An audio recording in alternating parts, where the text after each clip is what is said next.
കലീനയുടെ മനുഷ്യങ്കണ്ടി നല്ലൊരു കഥ കേട്ടാലോ? വീഡിയോ ഇഷ്ടപ്പെടുവാണെങ്കിൽ ഒന്ന് ലൈക്ക് ചെയ്ത് ഹൈപ്പ് ചെയ്യാൻ മറക്കരുതേ. അതോടൊപ്പം തന്നെ ആദ്യമായി കാണുന്നവരാണെങ്കിൽ സബ്സ്ക്രൈബ് ചെയ്യാനും മറക്കരുത് കേട്ടോ. അങ്ങനെ ഷെറിന്റെ അടുത്ത് കാര്യങ്ങളൊക്കെ സംസാരിച്ചുകൊണ്ടിരിക്കുവാണ് ആൻസി. അപ്പൊ ഷെറിനെ വീട്ടിൽ വിളിക്കുന്നത് റാണിമോൾ എന്നാണ് വിളിക്കുന്നത്. അങ്ങനെ കാര്യങ്ങളൊക്കെ സംസാരിക്കുന്ന സമയത്ത് അവൾക്ക് പെട്ടെന്ന് തന്റെ കുഞ്ഞിനെ കാണാനായിട്ട് തോന്നുവാണ്. പുറത്തേക്ക് ഇറങ്ങി പോവുകയാണ് ഷെറിന്. അപ്പോഴേക്കും ആൻസി ചോദിച്ചു, നീ ഇത് അങ്ങോട്ടാ പോണേ? അതെ, എനിക്കിപ്പൊ തന്നെ ടോണിച്ചായനെ കാണണം, ടോണിച്ചായനെ കണ്ട് സംസാരിക്കണം. ദേ, ടോണിയെ ഇപ്പൊ കാണാൻ പറ്റില്ല, ടോണി നിന്നെ കാണാനൊന്നും വരത്തില്ല എന്ന് പറഞ്ഞു. അത് പറഞ്ഞിട്ട് കാര്യമില്ല, എനിക്ക് കാണണമെന്ന് പറഞ്ഞൊരു വാശി പിടിച്ച് പുറത്തേക്ക് ഇറങ്ങി ചെല്ലുമ്പോഴത്തേനും റോബിച്ചനും ആൽബിയും കൂടെ സംസാരിച്ചുകൊണ്ടിരിക്കുന്നുണ്ടായിരുന്നു. ഷെറിനെ കണ്ടു കഴിഞ്ഞപ്പോഴത്തേനും ആൽബിച്ചു, എന്താ അടിയെന്ന് ചോദിച്ചു. എനിക്ക് ടോണിച്ചായനെ കാണണം. അവളുടെ ഒരു ടോണിച്ചായം വന്നിരിക്കുന്നു, കേറി പോടിയകത്ത്, അവന് നിന്നെ വേണ്ട. എന്നിട്ട് അവള്, അതെ എവിടെ ആൽബിച്ചായ, എന്റെ കുഞ്ഞ് എവിടെയാന്നൊക്കെ ചോദിച്ചു. നിന്റെ കുഞ്ഞ് ദേ എന്നെക്കൊണ്ട് കൂടുതലൊന്നും പറയിപ്പിക്കരുത്. അപ്പോഴേക്കും ആൻസി അങ്ങോട്ട് ഓടി വന്നു. ഷെറിനെ വിളിച്ചിട്ട് പറഞ്ഞു, ബാ ഷെറിനെ അകത്തേക്ക് വരാൻ പറഞ്ഞു. പക്ഷെ ഷെറിൻ പോകാൻ കൂട്ടാക്കില്ല. അപ്പോഴേക്കും റോബർട്ട് പറഞ്ഞു, ദേ അവളെ കയറ്റിക്കൊണ്ട് ആ മുറിയിലിട്ട് കഥ അടയ്ക്കാനായിട്ട് പറഞ്ഞു. അങ്ങനെ ഒരു വിധത്തിലാണ് മുറിയിലേക്ക് കയറ്റിക്കൊണ്ട് പോകുന്നത്. ആ സമയത്ത് റോബർട്ട് പറഞ്ഞു, കണ്ടില്ലേ, ഇതാ അവസ്ഥ. അപ്പച്ചൻ ഇതൊന്നും അറിയണ്ടല്ലോ. അപ്പച്ചൻ വന്ന വഴി തന്നെ കുളത്തോപ്പഴിക്ക് വിട്ടുപോയി. അല്ല, അപ്പച്ചൻ എന്തു പറ്റി വന്ന വഴി തന്നെ പോകുന്നത്? സാധാരണഗതിയിൽ അങ്ങനെ പോകുന്ന ആളല്ലോ. അതല്ലേ ആൽബിച്ചായ ഞാൻ പറഞ്ഞത്, അവിടെ ആ പെണ്ണ് വന്നിട്ടുണ്ടെന്ന്. ലാലിച്ചന്റെ മോളാന്ന് പറഞ്ഞ് ഒരുത്തി വന്ന് കയറിയിരിക്കുമല്ലേ. അതാണിപ്പോൾ ഏറ്റവും വലിയ പ്രശ്നം. ആ പുനലൂരുകാര് അഞ്ചലുകാരെ വിളിച്ചിട്ട് എന്തൊക്കെയാ പറഞ്ഞാന്നറിയാവോ? റീത്താമ്മ ചേച്ചി പറയുന്ന കാര്യങ്ങൾ കേട്ട് എനിക്ക് തൊലി ഉരിഞ്ഞു പോയി. ലാലിച്ചാൻ ഇതിന്റെ വല്ല ആവശ്യം ഉണ്ടായിരുന്നോ? അല്ലെങ്കിൽ തന്നെ 3 മക്കളുണ്ട്, ഇനിയിപ്പോൾ ഒരുത്തിയും കൂടെ വിളിച്ചു വരുത്തേണ്ട കാര്യം ഉണ്ടായിരുന്നോ? എടാ, നിനക്ക് അപ്പച്ചനോട് പറയാൻ വരായിരുന്നോ? ഞാൻ പറഞ്ഞു, അപ്പച്ചൻ വല്ലതും കേൾക്കണ്ടേ? ഞാൻ പറഞ്ഞു ഒന്നും അപ്പച്ചന് ഇഷ്ടപ്പെട്ടില്ല, അതുകൊണ്ട് അപ്പച്ചൻ പെട്ടെന്ന് തന്നെ പോയി. ഓ, അപ്പച്ചന് പിന്നെ അങ്ങോട്ട് ഒഴിവൊഴിവുകൾ പറഞ്ഞ് അങ്ങോട്ട് മാറിയാൽ മതിയല്ലോ. അപ്പോഴേക്കും റോബർട്ട് പറഞ്ഞു, എൻ്റെ അവസ്ഥയെ കണ്ടില്ല ഒരുത്തി ഇപ്പം വന്നിട്ട് പോയത്. എല്ലാവരും ഞാൻ തന്നെ നോക്കണമല്ലോ. ആൽബി പറഞ്ഞു, നീ ഇങ്ങനെ ദേഷ്യപ്പെടില്ലടാ റോബർട്ടെ. പിന്നെ ദേഷ്യപ്പെടാതെ ഒരു മാനക്കേടൊന്നും ഒഴിവായി വന്നോളൂ. അപ്പോഴേക്കും അവിടെ അടുത്തത് വരുന്നുണ്ട്. ഇനിയിപ്പോൾ പുറത്തേക്ക് ഇറങ്ങി കഴിയുമ്പോൾ അറിയാവുന്നവരൊക്കെ ചോദിക്കാൻ തുടങ്ങും, ലാലിച്ചന് ഒരു പെണ്ണിനെ വിളിച്ചുകൊണ്ട് വന്നിട്ടുണ്ടോ? അത് മകളാണോ അതോ ഇനിയിപ്പോൾ ഭാര്യയാണോ എന്ന് വേണ്ട 100 സംശയങ്ങളായിരിക്കും. അപ്പച്ചനും മോനും ഒക്കെ അകത്ത് കയറിയും കൂടി ഇരുന്നാൽ മതിയല്ലോ. എടാ, ഇതങ്ങനെ വെറുതെ വിട്ടിട്ട് കാര്യമില്ല, നമുക്ക് പോയി ചോദിക്കണ്ടേന്ന് ചോദിച്ചു. ചോദിക്കാനായിട്ട് അങ്ങോട്ട് ചെന്നിട്ടുണ്ടെങ്കിൽ ലാലിച്ചായ സമ്മതിക്കുമെന്ന് തോന്നുന്നുണ്ട് ആലപിച്ചായ. എന്തെങ്കിലും ഒരു കാര്യം പറഞ്ഞുകൊണ്ട് എന്നിട്ടുണ്ടെങ്കിൽ പിന്നെ അത് മതി അടുത്ത പ്രശ്നം. എന്നെ കൊണ്ട് പറ്റുമൊന്നുമില്ല. ഇത് കേട്ടപ്പോൾ ആലി പറഞ്ഞു, അതങ്ങനെ വെറുതെ വിട്ടിട്ട് കാര്യമില്ലല്ലോ. ഒന്നെങ്കിൽ അപ്പച്ചൻ സംസാരിക്കണം. ഞാൻ വരുന്നതിന് മുമ്പ് അപ്പച്ചൻ പോയി, അല്ലെങ്കിൽ അപ്പച്ചനോട് 4 വർത്താനം പറയായിരുന്നു.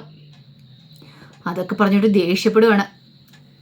അവത് കുടിച്ചാൻ ആരാ മോനെ? അവത് കുടിച്ചാൻ അറിയാം ഇതൊന്നും നടക്കാൻ പോകുന്നില്ലെന്ന്. അലീനെ അവിടെ നിന്ന് ഇറക്കി വിടാനും പറ്റില്ല. കാരണം അവളങ്ങനെ പെട്ടെന്നൊന്നും പോകത്തില്ല. അവൾ ലാലിച്ചൻ്റെ മോളാണ്. അതിനേക്കാൾ ഉപരി തൻ്റെ പേരക്കുട്ടിയാണ്. അവളെ ഇറക്കി വിടാൻ പറ്റുമോ? ചിന്നമ്മയുടെ അതേ ഇതാണ്. അത് കുടിച്ചാൻ പെട്ടെന്ന് എന്ന് കഴിഞ്ഞപ്പം അലീനയ്ക്കൊക്കെ അത്ഭുതമായിരുന്നു. പിന്നീട് അലീന ഉപവാസ സമരത്തെക്കുറിച്ചൊക്കെ പറഞ്ഞു. എല്ലാം കേട്ട് കഴിഞ്ഞപ്പോഴത്തേനും ഒരു നിമിഷം ആലോചിച്ചിട്ട് അത് കുടിച്ചാൻ പറഞ്ഞു, അതിൻ്റെ ഒന്നും ആവശ്യമില്ലായിരുന്നു പറഞ്ഞു. പക്ഷെ അലീനയുടെ സ്വഭാവം അല്ലേ, അലീന അങ്ങനെ വിട്ടുകൊടുക്കുവോ? ഒടുവിൽ അത് കുട്ടിച്ചാൻ സ്റ്റാലിയുടെ അടുത്ത് നിന്ന് കാര്യങ്ങൾ സംസാരിക്കുന്നുണ്ട്. സ്റ്റാലി, നീ ഇങ്ങനെ പിടിവാശി പിടിച്ചിട്ട് കാര്യമൊന്നുമില്ല. അവളീ വീട്ടിൽ നിന്ന് പോയാലോ? പോവാണെ പോട്ടെ അപ്പച്ച, എന്തിനാ ഞാൻ ഇങ്ങനെയൊക്കെ ഇരിക്കണേ? ശരിക്കും പറഞ്ഞാൽ അവളുടെ വാശിക്കൊത്ത് ഞാൻ നിന്ന് കൊടുക്കുക, എന്നിട്ട് അവളെൻ്റെ തലയിൽ കയറി നിരങ്ങുക എന്നൊക്കെ പറഞ്ഞുകൊണ്ട് അപ്പച്ചനോടും കിടന്ന് ദേഷ്യപ്പെടുവാണ്.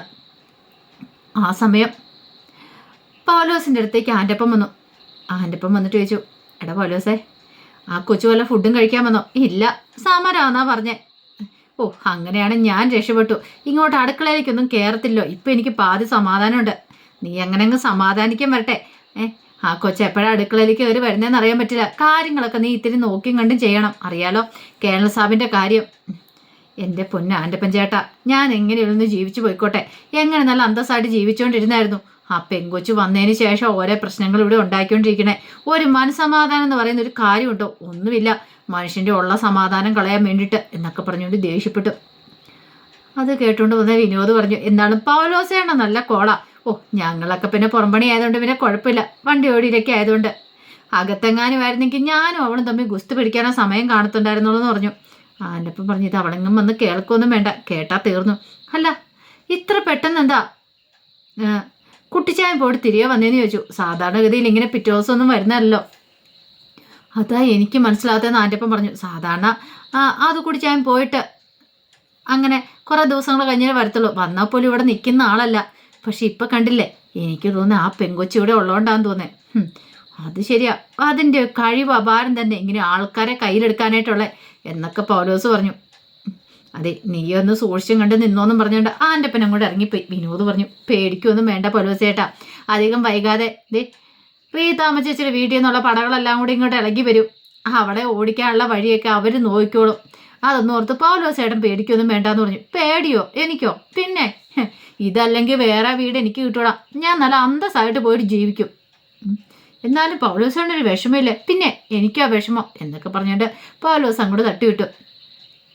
ഇതേ സമയം കുറേ ഉപദേശങ്ങളും കാര്യങ്ങളൊക്കെ സ്റ്റാൻലിക്ക് കൊടുക്കുന്നുണ്ടായിരുന്നു കുട്ടിച്ചാൻ. പക്ഷെ സ്റ്റാൻലി അതൊന്നും കേൾക്കുന്നില്ല. സ്റ്റാൻലി മദ്യപിച്ചോണ്ടിരിക്കുക. സ്റ്റാൻലിക്കാണെങ്കിൽ അലീനെ അനുസരണക്കേട് കാണിച്ചെന്നൊരു ചിന്തയായിരുന്നു. ഞാൻ എങ്ങനെ അവളെ കരുതിയതാ, എന്നിട്ട് അവൾ എന്നോട് അനുസരണക്കേട് കാണിക്കുന്നു. തൊടുന്നതിനും പിടിക്കുന്നതിനും എല്ലാത്തിനും എന്നോട് വാശി പിടിക്കുന്നു. അതിൻ്റെ ആവശ്യമുണ്ടോ? എടാ, നീ ഒരു കാര്യം വിചാരിക്കണം. അവൾ അനാഥാലയത്തിൽ നിന്ന് വന്ന കുട്ടിയല്ലേ. അപ്പം അവൾക്ക് ഇങ്ങനെ ഇതൊക്കെ കണ്ടു കഴിയുമ്പോൾ ഭയങ്കര വിഷമാവും ദൂരത്തെ കണ്ടു കഴിയുമ്പോൾ. അതുകൊണ്ടല്ലേ, ഇല്ലാത്ത കാര്യത്തിനൊന്നും അല്ലല്ലോ. എടാ, നിന്നെ സേവ് ചെയ്യാനായിട്ടല്ലേ അവൾ ശ്രമിച്ചുകൊണ്ടിരിക്കുന്നേ. അല്ലാതെ എന്താ നിന്നെ കുഴിയിലേക്ക് തള്ളിവിടാനാണോ? ഉള്ളത് പറയാലോ ലാലിച്ച. അവൾ വന്നതിന് ശേഷം ഈ വീട്ടിലൊരു പ്രകാശം ഉണ്ടെന്ന് പറഞ്ഞു. ഇനി നീയായിട്ടത് കെടുത്താൻ ശ്രമിക്കരുതെന്ന് പറഞ്ഞു. ഓ, അപ്പം അല്ലെങ്കിലും അപ്പച്ചനിപ്പോൾ അവളുടെ സൈഡല്ലേ. എടാ, ഞാൻ ആരുടെ സൈഡ് പറഞ്ഞല്ല, ഉള്ള കാര്യം പറഞ്ഞാന്നും പറഞ്ഞുകൊണ്ട് നേരെ അലീനയുടെ അടുത്തേക്ക് വന്നു. അലീന അടുത്ത് വന്ന് അലീനയോട് സംസാരിക്കുന്നുണ്ട്. സംസാരിച്ചിങ്ങനെ ഇരിക്കുന്ന സമയത്താണ് അലീന ആ കാര്യങ്ങളൊക്കെ പറയണേ. എനിക്ക് ഇപ്പം നല്ല പേടിയുണ്ടെന്ന് പറഞ്ഞു. എന്തിന്? അല്ല, പപ്പായുടെ കാര്യം ഓർത്തിട്ട്. പപ്പായുടെയും മദ്യപാനം കാര്യങ്ങളും ഒരു വശേ. അതുമാത്രമല്ല, എപ്പോഴേത് നേരത്താ ഈ പറയുന്ന പപ്പായുടെ ഭാര്യയും മക്കളും ഒക്കെ വരുന്നതെന്ന് അറിയത്തില്ല. മുമ്പ് വന്നിട്ട് പോയില്ലേ ചേച്ചി, ഇനിയിപ്പം അനുജത്തി ആയിരിക്കും വരുന്നത്, പപ്പായുടെ ഭാര്യ ആയിരിക്കും വരുന്നത്. അവർ വന്നു കഴിയുമ്പം ഓ, അതൊന്നും ഓർത്ത് മോള് വിഷമിക്കൊന്നും വേണ്ടാന്ന് പറഞ്ഞു. നിനക്ക് അതിനോട് ഒരു പ്രശ്നം ഉണ്ടാകാതെ ലാലിച്ച് നോക്കിക്കോളും. എന്തൊക്കെ വന്നാലും അവൻ്റെ അടുത്ത് പിടിച്ചു നിൽക്കാനൊന്നും ആരെ കൊണ്ട് സാധിക്കില്ല എന്ന് പറഞ്ഞു. അവനെ 7 അയലക്കത്തേക്ക് പോലും ആരെ അടുപ്പിക്കില്ല. നിനക്ക് അവനെക്കുറിച്ച് ശരിക്കും അറിയില്ലാത്തോണ്ടാ. അല്ല, ഞാനൊരു കാര്യം ചോദിച്ചാൽ വല്യപ്പച്ച, എന്താ അവരിവിടെ വന്ന് നിൽക്കാത്ത? ഓ, അതോ എൽസമ്മ മക്കളുടെ കാര്യമാണോ? ആ റീത്താമ്മയെന്ന് പറയുന്നവളൊരു കേമിയാന്നേ. അവൾ വരയ്ക്കുന്ന വരയ്ക്കപ്പുറത്തേക്ക് പോകത്തില്ല. അവൾ പണം തട്ടിയെടുക്കാനായിട്ടുള്ള പരിപാടിയാ. ഈ എൽസമ്മയ്ക്കാന്ന് പറഞ്ഞു കൊടുക്കുന്ന പണം മുക്കാലും അവളാ തട്ടിയെടുക്കുന്നേ. ഈ എൽസമ്മ ഇങ്ങനെ ധ്യാനം എന്നൊക്കെ പറഞ്ഞുകൊണ്ട് പോകും. മക്കളൊക്കെ ആണെങ്കിലോ റീത്താമ്മ പറയുന്നൊക്കെ അനുസരിക്കത്തുള്ളൂ. അങ്ങനെ ഒരു ശീലമായിപ്പോയി. പറഞ്ഞിട്ടൊന്നും ഒരു കാര്യമില്ല. പിന്നെ ആ കുടുംബക്കാർ പുളിക്കത്തറവാട്ടെന്ന് പറഞ്ഞ ഇഷ്ടം പോലെ ഉണ്ട്. പക്ഷെ ആങ്ങളമാരൊന്നും അത്ര വെടിപ്പുള്ളവരൊന്നും അല്ലെന്നേ. എല്ലാം മഹാപോക്കിരികളാന്ന് പറഞ്ഞു. പക്ഷെ ഒറ്റ ഓണത്തിന് ലാലിച്ചൻ്റെ മുന്നിൽ വന്ന് നിൽക്കാനുള്ള ധൈര്യമൊന്നുമില്ല. ലാലിച്ചൻ്റെ മുന്നിൽ വന്നിട്ടുണ്ടെങ്കിൽ എല്ലാത്തിനെയും മുട്ട് വരയ്ക്കുമെന്ന് പറഞ്ഞു. ഓ, അങ്ങനെയാണല്ലേ? അതെ. മോള് പിന്നെ എന്താ വിചാരിച്ചോണ്ടിരിക്കുന്നത്? ലാലിച്ചൻ എന്ന് പറഞ്ഞാൽ വെറുതെ ആണെന്ന് ഇരിക്കുന്നത്. ഇതൊന്നുമല്ല, ശരിക്കും ഞാൻ കണ്ടത് വെച്ച് മോളുടെ മുന്നിൽ മാത്രം വെച്ച് താണു വന്നിട്ടുള്ളൂ. അല്ലെങ്കിലുണ്ടല്ലോ, സ്വന്തം ഭാര്യയുടെ മക്കളുടെ മുന്നിൽ പോലും തല കുനിച്ചു കൊടുക്കാത്തവനാ. അതെന്താ അങ്ങനെ? അവൻ്റെ സ്വഭാവം അങ്ങനെയാ മോളെ.